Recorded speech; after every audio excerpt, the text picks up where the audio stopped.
Okay, so doing some thinking, and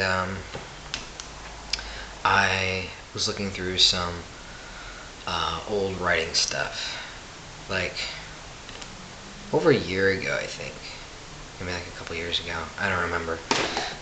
Just kind of sorting through papers, kind of reorganizing, and I ran across some like journal stuff, and it was about this performance I went to, kind of like a queer performance.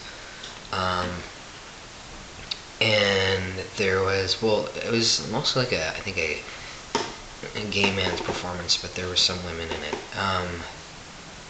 But it was like a queer expression thing. I don't know. Anyways, and there was some nudity in it, and it was really about talking about like their bodies and their experience growing up gay, and just like some of the challenges and the pain. It was interesting. From my standpoint, I really don't know. I mean, I do know, like, I mean, I understand from like a intellectual standpoint how that must be, because I had an experience, coming out as being a lesbian, kind of. So I can see some correlations. Anyways, really, my journal entry was more about making a correlation between the experiences that were talked about in my own experiences. People in general have challenges when they grow up, growing up, like adolescence, and kind of coming into their own. And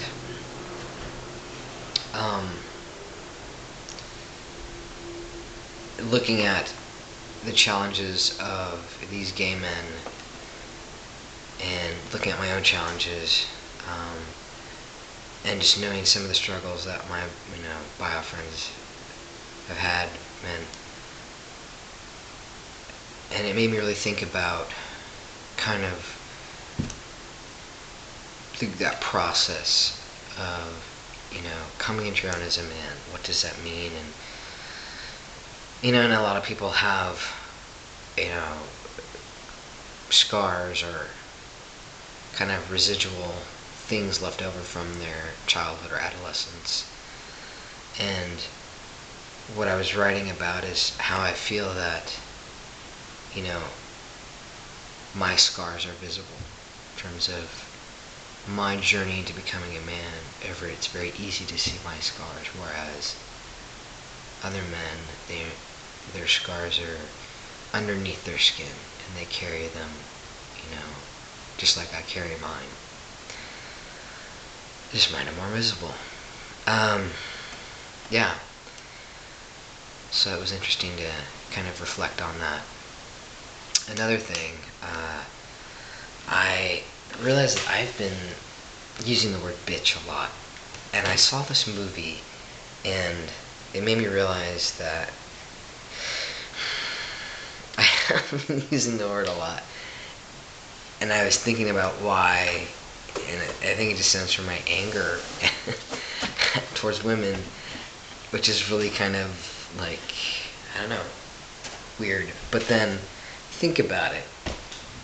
And I've been talking about how I'm trying to date women, but I have to come out, and blah blah blah, and all this stuff. And there's a high level of frustration and some anger, unresolved anger I need to work on towards women.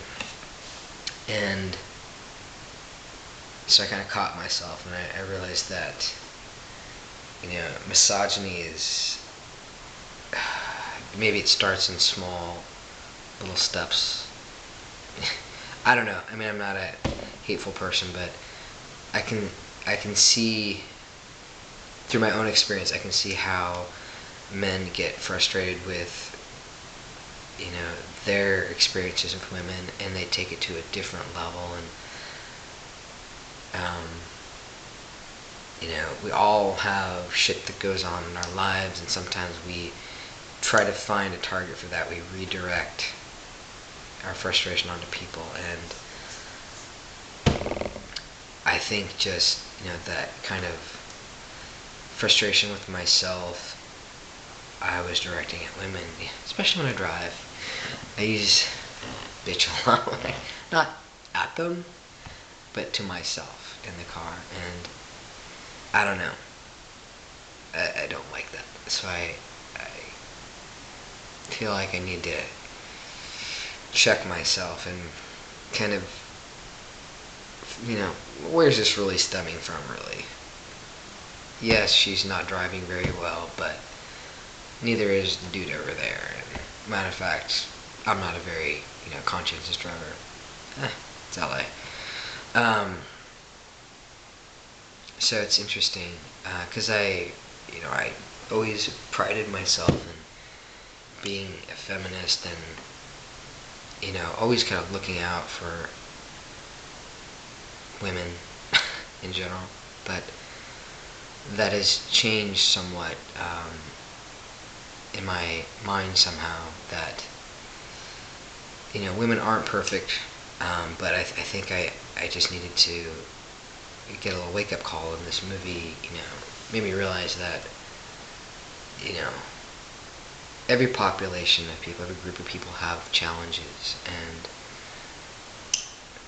you can't blame another group for someone's, struggles most of the time.